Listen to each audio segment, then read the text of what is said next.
Assalamualaikum warahmatullahi wabarakatuh. Saya Vina Fitriani dari SMA 2 Cikarang Selatan ingin menjelaskan sedikit mengenai asesmen nasional yang terdiri dari asesmen kompetensi nasional, asesmen kompetensi minimum, kemudian asesmen karakter dan asesmen lingkungan sekolah yang saya peroleh dari guru belajar seri asesmen kompetensi minimum. Untuk memulainya, saya akan membagikan PowerPoint.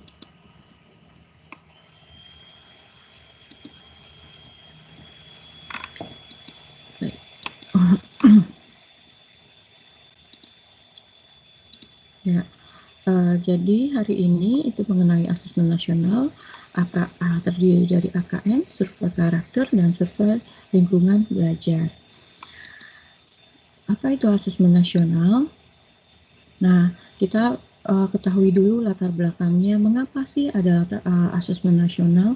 Yang pertama itu adalah karena permasalahan hasil belajar pendidikan dasar dan menengah, mulai dari SD, SMP, dan SMA, mulai dari tahun 2000 sampai dengan tahun 2018, informasinya adalah dalam literasi hasil membaca peringkat Indonesia itu peringkat 72 dari 77 negara. Artinya 70% siswa berada di bawah kompetensi minimum.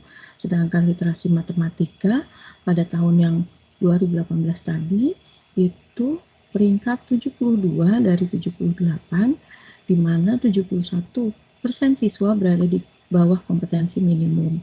Sedangkan literasi sains IPA itu berada di urutan ke-70 dari 78, sehingga 60% siswa di bawah kompetensi minimum.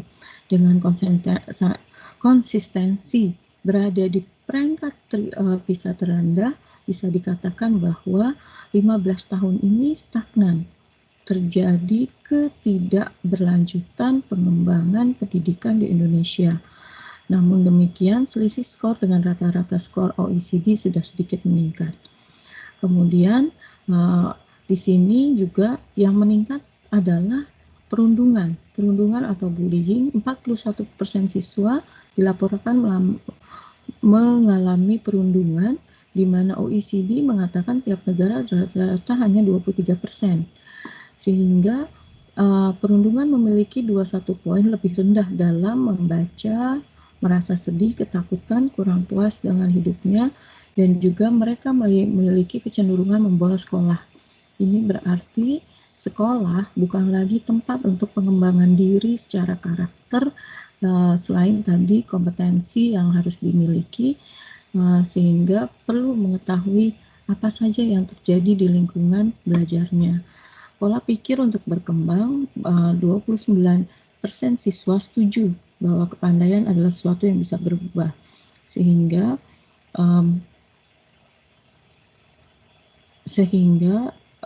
orang-orang yang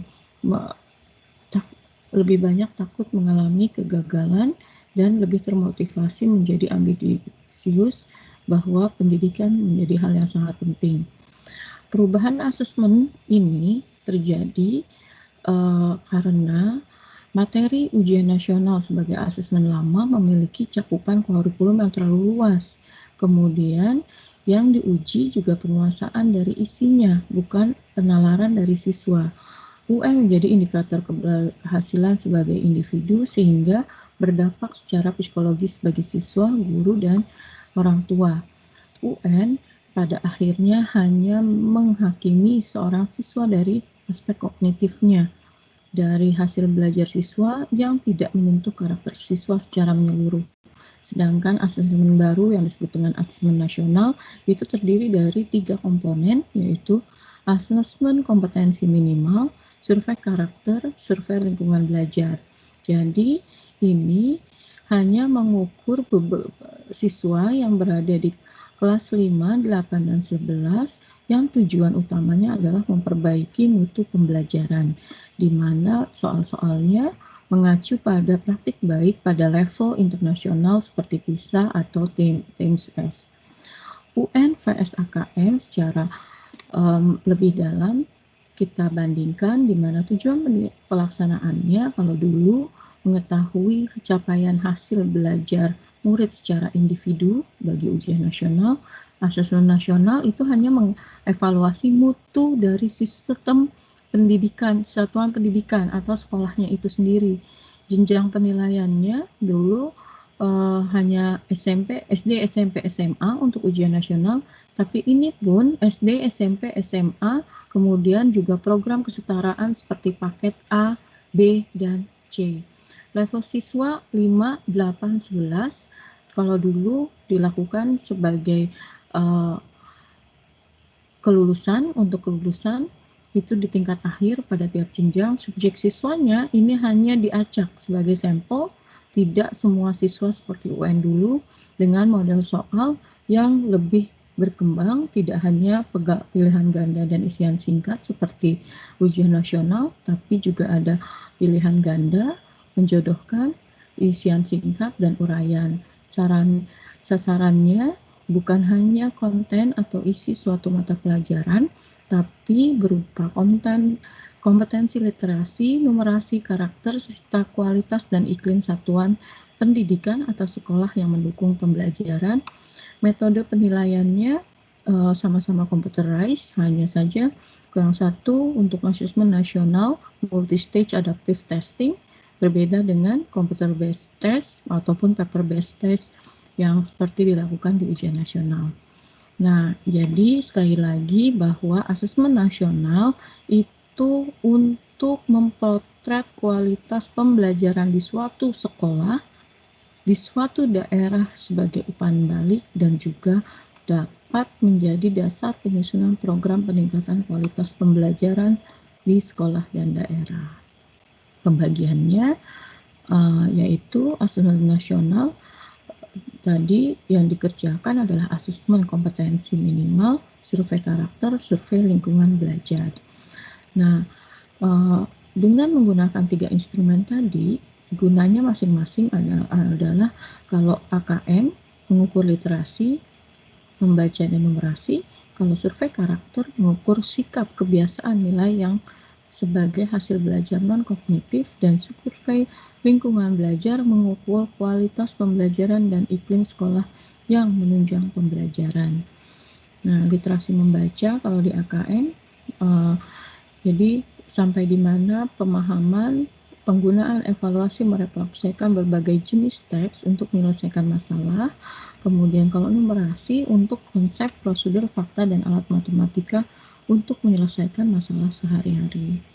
Nah, komponennya tadi bahwa ada literasi membaca dan numerasi, di mana ada konten berupa teks informasi, teks sastra, kemudian menemukan informasi, interpretasi dan integrasi, evaluasi dan refleksi, konteks personal, sosial, budaya, dan saintifik, numerasi berupa bilangan, pengukuran dan geometri, data, aljabar, kognitifnya berupa pemahaman, aplikasi, dan penalaran, konteksnya berupa personal, sosiokultural, dan saintifik. Dari jadwalnya pun hanya 2 hari dengan jumlah waktu yang berbeda antara SD, pendidikan dasar, dan pendidikan menengah, di mana kalau SD untuk literasi dan numerasinya 75 menit dan survei karakter lingkungan belajar 20 menit, sedangkan pendidikan menengah untuk SMP dan SMA itu adalah literasi dan numerasi 90 menit, karakter dan lingkungan belajar 30 menit. Dan pesertanya hanya sampling dari kelas 5, 8, 11 yang dikerjakan tes literasi membaca, numerasi, karakter, dan survei lingkungan belajar.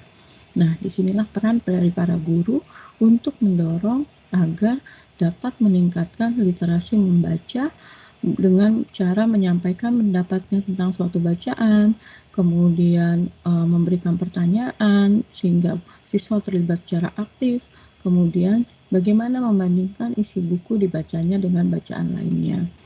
Kalau dengan penguatan numerasi, yaitu paling utama adalah memberikan contoh bagaimana memberikan masalah yang tampak sulit menjadi lebih mudah dengan memahami pola antar masalah, kemudian mengkaitkan masalah dengan kehidupan sehari-hari. Ya, jadi bagaimana cara guru mengajar itulah yang dapat memberikan perubahan bagi pengetahuan dan karakter siswa di masa depan, bukan kelasnya.